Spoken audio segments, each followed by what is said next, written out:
Anda masih menyaksikan Halo Kamtibmas pemirsa, dan tayangan ini juga dapat Anda saksikan di YouTube dengan kata kunci Aceh TV Live Streaming. Dan kita tadi sudah banyak membahas mengenai pentingnya peran Polri dalam mendukung program vaksinasi. Bahwasannya memang sosialisasi terus digencarkan ya Pak Anam ya. Dan memang juga poin-poin Bapak kepada kelompok-kelompok tertentu. Bagaimana kemudian pendekatan yang dilakukan? Misalkan hari ini untuk anak-anak yang juga di sekolah-sekolah dan juga kelompok lansia, Bapak. Baik, Mbak Indah, seperti tadi kami sampaikan ada program-program yang sudah ada dari Bapak Kapolda yang harus kami laksanakan. Misalnya dengan sawu sekolah. Oleh Babin Kamtibmas juga fungsi-fungsi yang lain, lalu lintas juga fungsi pembinaan hadir ke sekolah. Menyampaikan, ini sekarang sedang adanya vaksinasi untuk anak-anak 6 sampai 11 tahun. Kita memanggil ke wali kelas, memanggil kepala sekolah, yang sebelumnya memang dari Diknas sendiri sudah ada suatu himbauan, suatu anjuran untuk melaksanakan arti pentingnya untuk anak sekolah. Kita kuatkan lagi, meyakinkan kepada wali murid penting dilaksanakan. Apakah harus daring terus? Ini kalau terus anak-anak ini seperti ada hal-hal sisi negatifnya pasti ada dibandingkan dengan tatap muka. Namun dalam kondisi juga harus bijak dalam mengambil suatu keputusan. Jadi kembali lagi langkah-langkah dilakukan, kita panggil pihak yang berkompeten berdampingan. Dari tenaga kesehatan, juga yang dari tokoh agama sendiri, untuk meyakinkan bahwa ini penting, jangan mendengar berita-berita yang menyesatkan, yang akhirnya akan merugikan kita sendiri. Baik. Juga adanya sawu menasah. Sawu menasah. Atau sawu masjid, sawu kedai kopi. Oke, sampai ke kedai kopi. Karena kita tidak langsung ujung-ujung menyalahkan masyarakat. Oke. Ketidaktahuan dengan gencarnya berita yang tadi, kita mencari sebuah pembenaran dengan menjadi narasumber, orang yang berkompeten dalam hal bidangnya, menyampaikan kepada masyarakat. Sawu sekolah, silaturahmi ke sekolah. Sawu warung kopi. Bagaimana kemudian pendekatan lagi kepada lansia, Bapak? Khususnya ini kan bisa jadi pendekatannya, polanya bisa jadi berbeda, Bapak. Jadi selain program yang tadi sawu, ada yang program juga DDS namanya. DDS. Door to door system. Door to door system. Ini yang dari rumah ke rumah. Kalau dulu ada namanya sambang. Sambang hanya yang dikunjungi hanya tokoh-tokoh yang berkompeten, lembaga adat. Tetapi program ini adalah DDS ini mewujudkan bagaimana ke semua masyarakat harus kita kunjungi. Oke, sambang berarti tadi kurang efektif atau gimana Pak? Kemudian akhirnya harus sudah efektif, tapi lebih efektif lagi, lebih mengenal lagi. Turun sendiri. Kalau sambang hanya tokoh-tokoh yang dikunjungi. Hanya di masjid atau di sebuah balai memberikan sebuah pemahaman. Kalau ini langsung ke rumah sambil membawa ada namanya belangko kunjungan. Mendatakan jumlah penduduknya, kemudian ada orang yang dihubungi dalam keadaan darurat. Sudah di daerah mana Bapak yang sudah di DDS? Semuanya, di Aceh sudah semuanya. Program itu sudah berjalan, sudah semuanya, tinggal menguatkan lagi. Itu program ini bisa melihat situasi bagaimana di masyarakat. Saat ini tentang pandemi COVID-19, ini bagaimana upaya tadi, Mbak Inah nanyakan, bagaimana upaya lain selain sawu sekolah. DDS, dengan tatap muka hanya lingkup terkecil, Bu, Pak, Ma'wa dan sebagainya. Ini program pemerintah, nggak pernah ditakutkan. Sambil mengisi data, kemudian melihat, mengkompulir situasi Kamtibmas yang terjadi di lingkungan disampaikan. Gimana Bapak? Langsung menemui masyarakat gimana? Biasanya kan ini responnya bisa beda-beda Bapak nih kalau langsung door to door Bapak. Tentunya humanis tadi yang harus dikedepankan. Dengan melihat masyarakat dan tidak mengganggu jam kerja. Respon dari masyarakat Bapak? Alhamdulillah. Yang selama yang momok yang menakutkan ternyata tidak demikian halnya. Jadi sebuah humanis hadir, 3S, senyum, sapa, salam. Gimana kondisi melihat masyarakat. Sehingga masyarakat yang leluasa menyampaikan, oh kami ada berita begini. Kita menyampaikan, ini berita tidak benar. Jadi nggak usah takut, apa yang dilakukan oleh pemerintah itu adalah demi masyarakat. Gitu. Baik, Bapak. Untuk capaian Bapak yang sudah dicapai, misalkan ini sudah berapa untuk di Kota Banda Aceh? khususnya? Banda Aceh alhamdulillah untuk dosis 1 sendiri udah 112 ya Mbak. 112. 12 untuk persennya sudah dianggap, bukan dianggap, sudah memang dari data, sudah di angka yang diharapkan gitu. Juga di vaksin yang dosis kedua juga demikian halnya. Memang masih ada kendala, bukan kurang, bukan tidak lebih untuk yang lansianya yang harus kita tingkatkan lagi.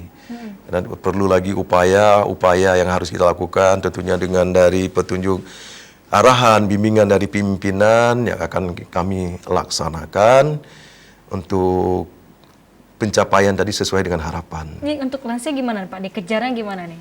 Tentunya memberikan pemahaman, kembali ke konteks awal, memberikan pemahaman kepada yang si anak atau orang tua. Kadang jangan ditakutkan, ini orang tua sudah kondisi bagaimana, kadang takut. Ini langsung dibawa ke gerai pasti langsung disuntik, nggak demikian, ada aturan mainnya. Membawa KTP, ada nomor induk kependudukan, itu ada petugas, didata dulu. Data, ada nomor yang mudah dihubungi, kemudian ada yang namanya tahap dilihat, ini vaksin pertama, vaksin kedua, ada screening oleh, ini bukan petugas sembarang petugas yang tahu tentang bagaimana pelaksanaan vaksin. Di screening tentunya ada dokter di sana juga, oh ini layak, dan syarat-syarat sebelum divaksinasi apa yang dilakukan. Misalnya harus sarapan pagi kalau memang pagi, kemudian kondisinya fit, tidak langsung ujungnya langsung suntik, nggak demikian. Jadi ini yang ditakuti masyarakat, bahwa ada berita-berita di share video-video yang membuat masyarakat takut, dipegang disuntik, nggak demikian. Setelah ini polisi yang pegang, Pak, ini beda. Dan tidak boleh, dia paksa tidak boleh. Tentunya tentang kita arti pentingnya kegunaan vaksinasi tadi.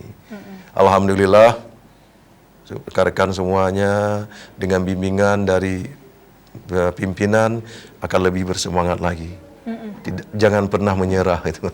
Jangan pernah menyerah. Upaya demi masyarakat dan semuanya lah bernilai ibadah. Baik, apa kemudian Bapak yang dilakukan? Misalkan tadi kan ada kemudian poin-poin yang menyemangati. Misalkan tadi ketika ada satuan yang berhasil, kemudian itu menjadi poin. Ada reward sendiri dari pimpinan. Melihat tentu masalah keberhasilan tadi. Tentang baik untuk rasa terima kasihnya, tentang juga bagaimana mencontohkan kepada yang lain yang saat ini mungkin masih ada kendala, mencontohkan, menjadi sebuah idola bagi yang lain, memberikan motivasi, dan itu penting untuk dilaksanakan. Polresta Banda Aceh Pak salah satunya? Karena di kota dengan upaya berbagai, alhamdulillah sudah mencapai target, tetapi tidak langsung menyerah, tidak demikian. Tetap berpacu sehingga semua masyarakat tidak berpuas diri. Tidak boleh berpuas diri juga. Kalau dari juga pimpinan akan menyampaikan ke Polres-Polres yang masih kurang, masih juga untuk bagaimana yang harus langkah-langkah yang harus dilakukan. Baik, kalau Pak Anam nih ketemu masyarakat Bapak, untuk misalkan khususnya tadi anak-anak, apa yang Bapak lakukan misalkan khusus untuk lansia, itu seperti apa Bapak? Pendekatan yang Pak Anam khusus sendiri lakukan Bapak? Ini melalui lingkup kecil, lingkup berbagai yang hadir di masyarakat kita sampaikan dengan bahasa masyarakat. Kita tidak menggunakan bahasa-bahasa yang sulit dimengerti, dengan bahasa Aceh langsung kita sampaikan. Kan di Aceh juga diwariskan ada najam-najam Aceh, kita sampaikan. Seperti tadi pembukaan ya Pak? Pembukaan awal itu. Tajak usabang dari tak bakat, bahasa tempat alam pesona.